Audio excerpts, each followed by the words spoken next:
Imagine walking into a legendary clockmaker shop. Yeah. For, like, over half a century, you've watched the exact same master craftsman sitting at the bench.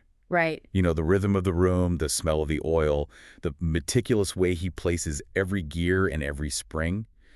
You trust him completely with your most valuable timepieces. Yeah, it's a deeply ingrained trust. Exactly. But today, when you walk in, someone else is sitting at the bench. The tools are the same. The shop looks the same. The ticking sounds identical, but the hands doing the work are, fundamentally different. That visual really captures the sheer psychological weight of the moment perfectly. I mean, the market is basically standing inside that shop right now. Yeah, they are. They're squinting at the new clockmaker, just trying to figure out if the timepieces are going to start losing seconds. Welcome to today's deep dive. Hmm. We are stepping into the reality of early 2026, and we're analyzing the ultimate financial clockmaker's shop, Berkshire Hathaway. Because for the first time in decades, Warren Buffett is officially no longer the CEO. Right, he's still chairman, still in the office 5 days a week, but Abel has officially taken the CEO reins. And we were working through a pretty formidable stack of financial intelligence today to unpack this massive transition. We've got Berkshire's freshly released 2025 annual report and an unprecedented 18-page shareholder letter penned by Abel himself. We're also looking at historical academic analyses like AQR's Buffett's Alpha, plus real-time market commentary on their Q4 earnings and valuation. So our mission for this deep dive is to act as your personal value investing analysts. We want to strip away the emotional nostalgia of this leadership transition and just calculate the hard intrinsic value of the conglomerate. Because the numbers on the table are staggering. We're looking at a company trading around $490 to $495 a share right now. Which is a pretty significant pullback from its 52-week high of $542. Yeah. And at the exact same time, they are sitting on a record-shattering cash pile of roughly $380 billion. I mean, it's unfathomable. So the big question flashing across trading desks is whether the infamous Buffett premium is finally evaporating now that Abel is at the helm. Well, before we can really analyze the stock price or that massive cash pile, we have to understand the new architect making the decisions. The transition from Buffett to Abel is basically the lens through which we have to view all this 2026 data. Right, so let's look at Abel's first big opening statement, his 18-page shareholder letter. It's essentially a masterclass in establishing institutional trust. He goes to great lengths to emphasize that Berkshire's culture is a decentralized system. It's not just a cult of personality built around one man. Yeah, he is fiercely protecting that decentralized model, managing 51 non-insurance operating divisions with autonomy and accountability. And the structural hierarchy he laid out really reinforces that system. Ajit Jain remains the undisputed leader of insurance, which is crucial. The historic float-generating engine. Exactly. And then you have Adam Johnson, a Berkshire veteran, stepping up to lead the 32 consumer products, services, and retail divisions. But the real shockwave in the letter, the thing that made everyone do a double take, was his announcement regarding the equities portfolio. Oh, absolutely. Abel stated he will personally manage capital allocation for the equities portfolio, with Ted Weschler managing about 6%. But then he essentially locked in 2/3 of the portfolio right out of the gate. Yeah, he designated 9 forever stocks that will see, quote, limited activity going forward. Apple, American Express, Coca-Cola, Moody's, and the 5 Japanese trading houses. It reminds me of a new head chef taking over a legendary Michelin star restaurant, but publicly promising the food critics that he will never, ever change the signature dishes. That's a great way to put it. But as an investor, I have to ask, is this comforting for investors, or does it signal that Berkshire's days of nimble, active investing are just officially over? I think you have to look at it through the lens of predictability. When you manage an equity portfolio worth over $300 billion, agility is just a mathematical impossibility. Right, you can't day trade a $300 billion account. Exactly. You must find massive businesses that compound over decades. By ring-fencing those 9 companies, Abel is signaling to institutional shareholders that he understands the exact physics of the machine he inherited. He's proving that it's a system for generating performance. Right. He refuses to break it just to prove he's in charge. I'd ask the listener to consider their own portfolio for a second. How much premium do you place on knowing exactly what a company's core strategy will be, not just next quarter, but 2 decades from now? That predictability is huge. But predictability only works if the underlying businesses are actually delivering. And, well, his first earnings report as CEO looked undeniably rocky on the surface. It did. Q4 2025 operating earnings plummeted about 30% year over year, down to $10.2 billion. And earnings per share came in at $4.73, which missed the $5.19 estimate. For the full year, operating earnings dropped 6% to $44.5 billion. Wait, operating earnings dropped 30% in a single quarter? Yet the tone of these financial reports is completely calm. Why isn't anyone panicking? Because to understand the lack of panic, you have to look at the businesses actually generating the cash. You have to examine the three pillars of Berkshire's operations: insurance, rail and energy, and manufacturing. Okay, so where did the earnings miss come from? The culprit is violently isolated to the first pillar: insurance. Underwriting profits dropped 54%. Wow, 54%. Yeah. Geico is struggling right now. Their loss ratio rose to 72.3%. Which is high. And we know Progressive has basically been eating their lunch in the broader auto insurance landscape. Right, using superior telematics to price risk. Geico got caught flat-footed there. Combine that with a $360 million hit from Hurricanes Helene and Milton. Oh, right. The weather events. Plus, average claim severities are just spiking. Modern cars are essentially rolling supercomputers now, so they cost a fortune to repair. So what is Geico doing about it? Just taking the hit? No, and this is why nobody is panicking. Geico's response is a textbook example of long-term value preservation. They are aggressively pushing through broad rate increases. But when you hike premiums, don't you lose customers? You inevitably lose a percentage to competitors, yes. But Geico is willfully sacrificing customer retention right now to maintain strict underwriting discipline. Oh, I see. They're purging unprofitable policies. Exactly. It crushes current quarter earnings, sure, but it stabilizes the long-term health of the $176 billion insurance float. Which brings us to the other two pillars acting as the conglomerate's shock absorbers, the industrial and railroad wings. BNSF Railway remains an absolute cash machine. Even with the recent Iran-Israel energy shocks. Yeah. Because that spiked global diesel fuel costs massively. Even with that, BNSF continues to drive massive net operating cash flow, around $8.1 billion, through sheer operational efficiency. They also recently resolved that major, long-standing dispute with the Swinomish Indian tribal community over crude oil shipments. Right, which proves they can navigate complex regulatory and community relations. And then alongside the railroad, you have Berkshire Hathaway Energy, or BHE. BHE held steady at $3.98 billion in operating earnings. They are undergoing a multi-billion-dollar pivot toward green transmission infrastructure. Basically building the grid of the future. Exactly. Locking in regulated, highly predictable returns for the next half-century. So while the insurance wing rebuilds, the trains and the power lines provide this unbreakable floor for cash flow. And we have to add manufacturing to that floor.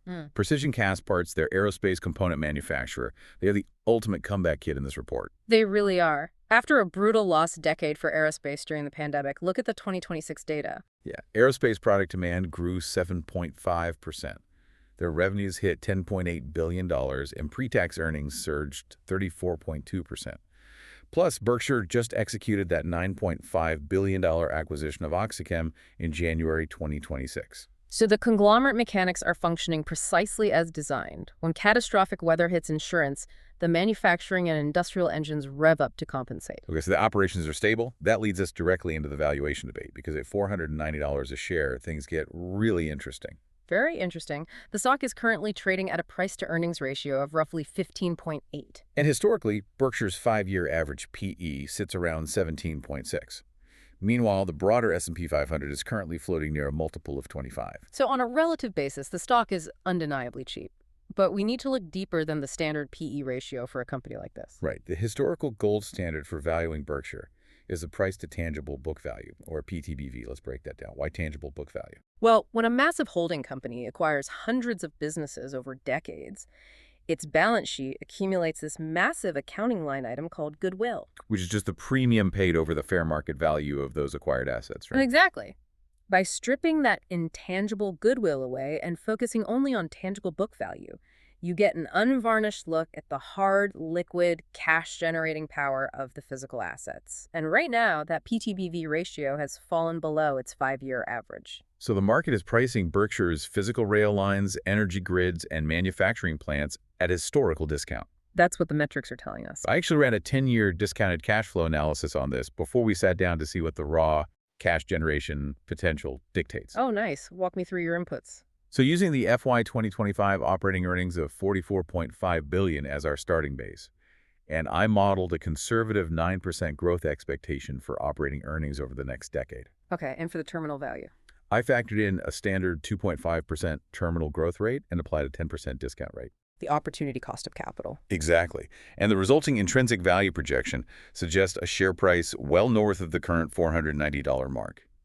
Analyst consensus models actually mirror this, showing a mean price target of around $523. Which is a solid premium. But my DCF model ran into this massive $380 billion elephant in the room. How do we properly account for the cash component? The cash pile. Depending on quarter and reporting nuances and how you categorize some short-term treasury bills, they're sitting on between $373 and $382 billion in pure liquidity. It's just an unfathomable amount of money. And honestly, having $380 billion in cash is like having a savings account so enormous it actually becomes an anchor. At what point does being patient just look like you're out of ideas? Well, that's the intense debate among analysts right now. In an environment wrestling with sticky inflation, cash continually loses purchasing power. Critics view this $380 billion hoard as unproductive capital. Right, a massive drag on return on equity, especially with what's happening in the broader market in early 2026. You're referring to the Great Rotation. Yeah. Capital is aggressively migrating out of mega-cap fortress stocks and pouring into small caps in the Russell 2000. Investors are chasing these higher-risk recovery plays, and they look at Berkshire just hoarding cash while everyone else is chasing yield. I get the frustration, but it stems from a fundamental misunderstanding of the Berkshire model.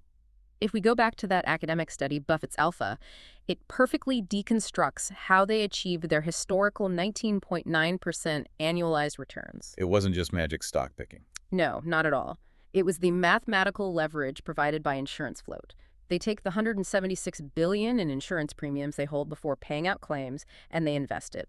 Because their cost of capital is historically negative, they apply a leverage ratio of about 1.7 to 1 to amplify the returns of safe, cheap, high-quality stocks. But that mechanism breaks down when the broader stock market is historically expensive. Precisely. If the S&P 500 is trading at 25 times earnings, management cannot find cheap stocks to leverage. And they refuse to overpay, so the cash just naturally pulls up. Right. You have to view the cash as an option premium. They're willing to suffer the short-term drag of inflation to preserve their ability to buy the market at a steep discount during the next crash. It's the ultimate war chest. And speaking of valuing pieces of the business, I want to highlight a fascinating analyst perspective on a sum-of-the-parts valuation. Go for it. If you broke Berkshire up today, BNSF alone could be valued at $205 billion based on 8 times revenue, and BHE at $232 billion based on 8.7 times sales. That's nearly $500 billion just for 2 pieces of the conglomerate. Exactly. It puts the current stock price into intense perspective. And management must be feeling the heat on that cash because they just gave the market an incredibly loud billion-dollar answer. The ultimate signal. Yep. On March 4, 2026, after a 6-quarter pause dating back to 2024, Berkshire Hathaway officially resumed stock buybacks. And not just corporate buybacks. SEC filings revealed that Greg Abel personally purchased $15 million worth of the stock. Which is a massive statement. But I want to push back on the mechanics of these buybacks, because this is the burning retail investor question. If they have nearly $400 billion, why not just finally pay a dividend? Because mathematically, buybacks are far superior here. By buying back shares at a low valuation, Berkshire uses its cash to effectively raise the book value and equity per share for every remaining shareholder. Without triggering a taxable dividend event for the investors. Exactly. But there's a caveat. The vast majority of Fortune 500 CEOs execute buybacks at market peaks to artificially juice their earnings per share metric. Oh yeah, just to hit their executive compensation bonuses. Right, which destroys long-term value. But Abel reiterated the strict corporate policy. Berkshire only repurchases shares when the stock trades below management's conservative estimate of intrinsic value. So when the people who know the company's internal financials better than anyone else decide to spend their own cash buying their own stock after 18 months of total silence, that's a green light you really can't ignore. It eliminates all ambiguity. They're using the cash pile to buy the cheapest, highest quality asset they can find, which is their own company. And simultaneously, we're seeing defensive strategic movements in the portfolio. They're loading up on Chevron, which is highly profitable amidst the geopolitical tensions and oil spikes we talked about. It acts as a direct hedge against the rising fuel costs impacting the BNSF railroad. So smart. And they're buying Chubb, which is up 6% this year, a premier, disciplined insurer to reinforce the financial fortress. Synthesizing all of this, the 2026 investment thesis really crystallizes. Abel's decentralized framework is firmly in place. The industrial operating businesses are covering the cyclical insurance losses. The valuation multiples and the DCF models indicate a significant discount to intrinsic value, and the resumption of buybacks serves as the definitive stamp of approval on that discount. But the transition from active, aggressive acquisition to this hyper-disciplined defensive posture, it does raise an unavoidable question for the listener. Let's leave them with this final provocative thought.